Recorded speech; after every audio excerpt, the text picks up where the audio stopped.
weighted clothing, increased gravity, and hyperbolic time chambers. What do these things have in common? They're all major methods of training in the world of Dragon Ball, which popularized training tropes in the shonen action genre of manga and anime.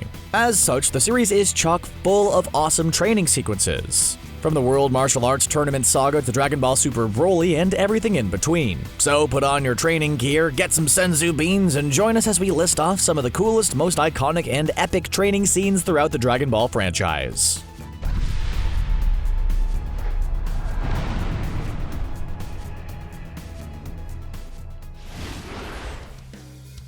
Starting off, we have the first training sequence of the franchise, Goku and Krillin's strength training under Master Roshi. These two aspiring martial artists wanted nothing more than to train with the Great Turtle Hermit. And after some convincing via bringing the beautiful but dangerous launch to Roshi's island, the old master finally agreed to take the boys under his tutelage. Unfortunately, training with Master Roshi wasn't what they thought it would be. Instead of teaching them super cool fighting moves, Roshi put weighted turtle shells on his students and told them to perform laborious tasks like delivering milk, working construction, and farming. Though it seemed strange at the time, this ended up making Goku and Krillin incredibly strong, allowing them to jump to great heights and giving them so much strength that they had to hold back at the World Martial Arts Tournament. On top of being charming and fun, this training sequence holds a strong importance in Dragon Ball history.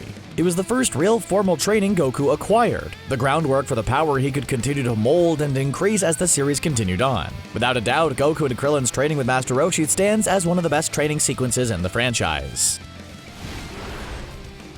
Next up, we have Goku's training with Korin, a series of scenes that echoes training sequences from old martial arts movies. Why do we say this? Well, the training with Korin wasn't what it seemed. See, Goku sought strength by climbing Korin Tower to get the sacred water, a long and arduous task that left Goku exhausted as he finally reached the top. Following this, Korin challenged him to retrieve the sacred water that he was after, which was said to give great power to whoever drank it. Fighting Korin proved just as tough as climbing his tower, a task made even tougher as he fell off during their fight. When Goku finally got the water from Korin, he found it was just normal water, eventually learning that the true sacred water was the strength that Goku acquired by fighting Korin and climbing his tower. See what we mean now? It feels like a classic training twist from an old fighting film. It's a great subversion that resulted in Goku having enough strength to defeat Mercenary Tao. It's for these reasons, as well as how fun Korin and Goku's sparring matches were, that this training sequence stands as one of the best in the entire Dragon Ball franchise. Training with Korin turned out to be just the tutorial level of Goku's training with deity-like figures, since following King Piccolo's defeat, Goku would receive permission to meet with the Guardian of Earth, Kami. Kami told Goku that King Piccolo left behind a son, one who would come to take his revenge in the coming years. For this reason, Kami decided to train Goku with the help of Mr. Popo. Though we didn't get to see a whole lot of Goku's training with Kami and Popo, what we did see was cool as heck. The trials that Goku went through serving to elevate the stakes and levels of the series. Perhaps the best part of Goku's training with Kami was what we saw after his training had been completed. On top of Goku being much stronger at this point, we got to see him take off his weighted clothing, a badass scene that resulted in Goku being much lighter on his feet and ready to take out Tien. Clearly, Kami's training worked, as did Mr. Popo, since Goku learned to cut out unnecessary movements and sense energy, making him an unstoppable force of power and skill when he showed up at the World Martial Arts Tournament. Next up, we have a series of trials that are somewhat between training and, child endangerment. We are, of course, talking about Gohan's maybe, possibly, definitely traumatizing training under his father's greatest enemy, Piccolo. This training started following the defeat of Raditz and the death of Goku, after which Piccolo kidnapped Gohan, knowing he might have been the only hope the Earth had of defeating the Saiyans. Thus, he brought him out into the wild to survive for 6 months. This was likely the most traumatizing part of the training, evidenced by Gohan crying himself to sleep for the first few nights. Luckily, he eventually learned to survive. Following this, Piccolo sparred with Gohan to hone his skills, and during this part of the training, they formed a bond, Gohan warming Piccolo's cold heart. The culmination of this relationship came when Piccolo sacrificed himself for Gohan, saving him from Nappa's attack. It was a touching act, one that added to the importance of their training together, both because of the powerful bond it helped create between Gohan and Piccolo, and because of how important it was to Gohan's early character development. Gohan's training with Piccolo easily falls into the best training category of the Dragon Ball franchise. Gohan wasn't the only one who took up training in preparation for the Saiyans' arrival. In order to protect their planet, or at least give it a fighting chance, Tien, Yamcha, Krillin, Yajirobe, and Chaozu all decided to go through the same training that Goku did on Kami's lookout. There, they trained with weighted clothing, learned to sense energy, learned how to limit their movements, honed their fighting styles and strategies, and so on and so forth.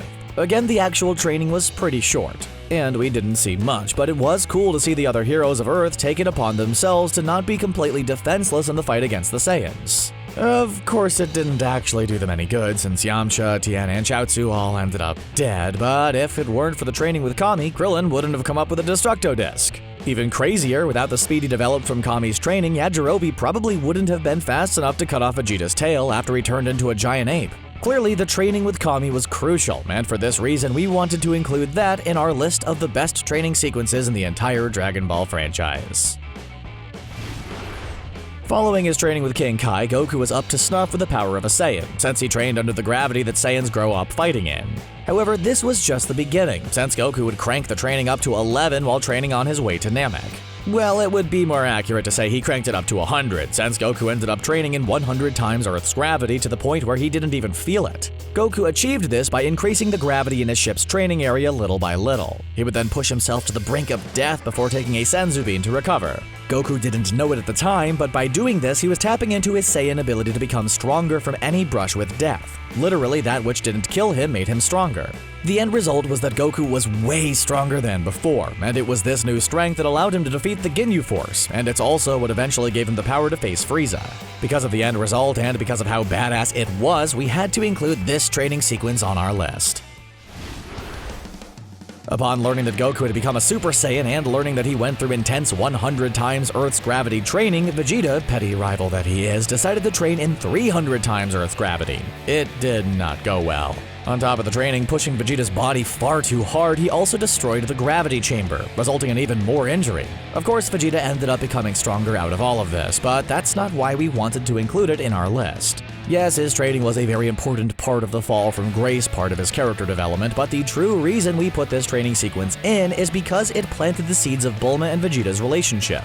Because Vegeta was a big dumb idiot who got himself nearly killed, Bulma had to nurse him back to health, and when he was feeling at his worst, she was there to pick up the pieces, eventually resulting in Trunks being born, and after a while, Vegeta and Bulma getting married. In short, Vegeta's gravity training leading up to the arrival of the androids was a very important part of the series, and a crucial part of his character development. The next training session in our list isn't quite as intense or iconic as some of the others on the list, but like with Vegeta's gravity training, it resulted in some endearing moments and planted the seeds of a major series relationship. We are, of course, talking about Videl's training with Gohan, in which she learned to fly. Videl managed to score these flying lessons after blackmailing Gohan with his secret identity as the Great Saiyaman. And from there, their relationship only got more interesting. During their training sessions, Videl learned about Ki and how to use it to propel herself through the air. A very charming process that made for a great lead-in to the Buu Saga. Heck, most think this training sequence is one of the best parts of the Buu Saga. And we're inclined to agree, since it was interesting to finally learn how the flight technique worked, and it was cute as all heck seeing Gohan and Videl grow closer with each other. Add to this the sheer joy that Videl displayed when she finally mastered flight, and this sequence made for one of the best training sessions in the entire Dragon Ball franchise. Videl's flight training wasn't the only fun training sequence from the Buu Saga. We also got the hilarious hijinks of Gohan's training with the Supreme Kai, specifically how he and Goku accidentally destroyed the Z-Sword. Following Majin Buu's awakening, Gohan was taken to the sacred land of the Kais to be trained for the villain's defeat. During this training, he was asked to remove the Z-Sword from a stone. Gohan was able to do so without much struggle, training with the heavy sword to give Earth a fighting chance. Impressed by the sword, Goku wanted to test out its strength. So he asked Gohan to slice through a rock, one that the Supreme Kai transformed into a cube of the universe's densest, strongest material. This had exactly the result that you'd imagine, as the material ended up breaking the sword in half in one of the funniest moments of the series. Luckily, it turned out that the sword was actually a vessel containing one of the previous Supreme Kai who had the power to unlock all of Gohan's power at once. So things turned out alright. Still, this whole sequence was incredibly fun, and the comedy it provided is why it made our list.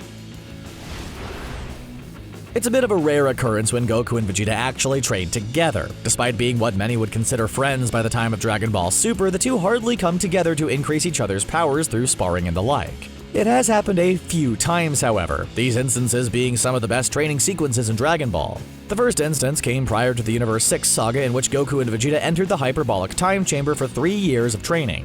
Yeah, 3 years. We know that Vegeta tends to get easily annoyed at Goku, so we can't imagine how he managed to survive 3 years of this nonsense. What did they even talk about for 3 years? Yeah, whatever. Their sparring and the fact that they managed to work together made for a nice training sequence. Plus, they got those sweet beards out of it. Later on, the two would train under Whis, and we got to see them learn to fight together a bit, but a much better training session came later down the line in Dragon Ball Super Broly, in which the two were sparring in glorious animated beauty in the opening of the film.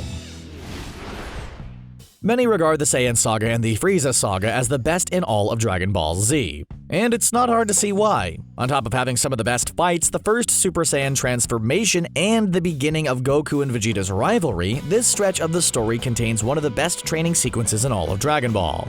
We are of course talking about Goku's training with King Kai. Following his death, Goku was teleported to Otherworld, where he was given permission to train with the great King Kai, a god with incredible power and a great knack for training warriors. Thus, Goku made his way down Snake Way in one of the most iconic parts of the series until he arrived at King Kai's planet. There, after some initial confusion wherein Goku thought Bubbles was King Kai and King Kai thought Goku was there for comedy training, Goku finally got to training.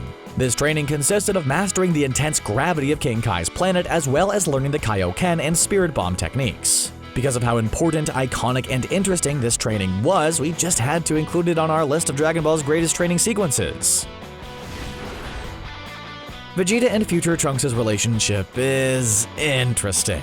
There's not really a better way to put it, since it's this weird combination of daddy issues, pride, and getting swole. See what we mean? It's interesting. The relationship only got more interesting as the two trained together in the Cell Saga, entering the Hyperbolic Time Chamber for a year to push the Super Saiyan form to new levels. They were both successful in this regard, and though we didn't see much of their training, what we did see made for some of the best training scenes in the franchise. Specifically, we saw Vegeta master his new Super Vegeta form, which was one of the most badass scenes ever. It was simple. Vegeta just powered up and pushed Super Saiyan to new heights.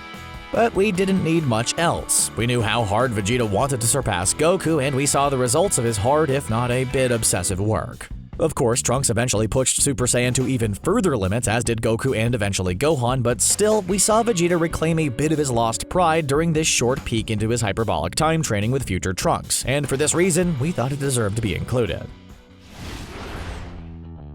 Fast forward to Dragon Ball Super, and we find that a lot of characters who were once relevant had become nothing more than side characters. Their smaller power paling in comparison to the godlike and in some instances actual god levels that Goku and Vegeta had achieved. However, Super still did a good job of bringing characters back into the spotlight by giving them great get back into shape episodes. Krillin was one of those characters, and the training he received ended up being one of the best in the series. In order to get his student back into shape, Master Roshi sent Krillin and Goku to the Forest of Terror, an island where they would be tested in all kinds of ways. Specifically, Krillin became surrounded by illusions of past Dragon Ball villains, the illusions of his past killers being particularly frightening for him.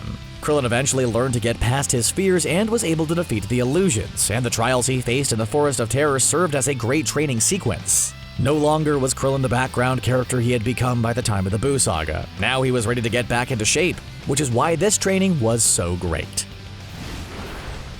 Krillin wasn't the only one who got back into shape in Dragon Ball Super, as Gohan finally dropped his dorky sweater vest and donned his gi once more. As a result, we got one of the best episodes of the entire series, wherein Gohan gets back into fighting shape through Piccolo's help. Training with his first teacher once more, Gohan managed to get himself back to his Buu Saga strength, even unlocking his ultimate form again after a lot of trials that Piccolo put him through. However, the most important result of this training was actually the harsh truth he received from Piccolo, who told him he did not have a true warrior's heart, and he needed to learn to follow through, drop his arrogance, and fight like a true martial artist. This truth managed to do a lot of things. It lit a fire under Gohan, getting him back into shape, it made him realize what he had to do to truly get back to where he was when he defeated Cell, and it explained why Ultimate Gohan got defeated despite being so confident and powerful. For all these reasons, this training sequence and the episode it came from made the list of the best training in Dragon Ball. Last and certainly not least, we have Goku and Gohan's hyperbolic time training. Following Vegeta and future Trunks' emergence from the time chamber, it was time for Goku and his son to enter the chamber for an entire year. During this training, a lot of things happened. Gohan became a Super Saiyan for the first time, Goku pushed Super Saiyan to new heights, and both of them learned to maintain their full power Super Saiyan forms for long periods of time, keeping up the form in the days after their emergence that led up to the Cell games. These training scenes were also incredibly important because it was the first time that Goku and Gohan trained together, and it gave us some great fatherly moments from Goku, something that people seem to forget when calling him a bad dad. Regardless, we also got to see Gohan's potential as a fighter, since he would show signs of becoming a Super Saiyan 2, another aspect of their time at the time chamber that made these episodes so dang cool. All things considered, Goku and Gohan's training in the Hyperbolic Time Chamber stands as one of the most iconic, important, and epic training sequences in all of Dragon Ball. So there you have it, our picks for the best training sequences in Dragon Ball. If we had to pick a favorite, it would definitely be Goku's training with King Kai. What about you? Let us know your favorites in the comments below, and don't forget to subscribe to CBR for more Dragon Ball videos. Thanks for watching!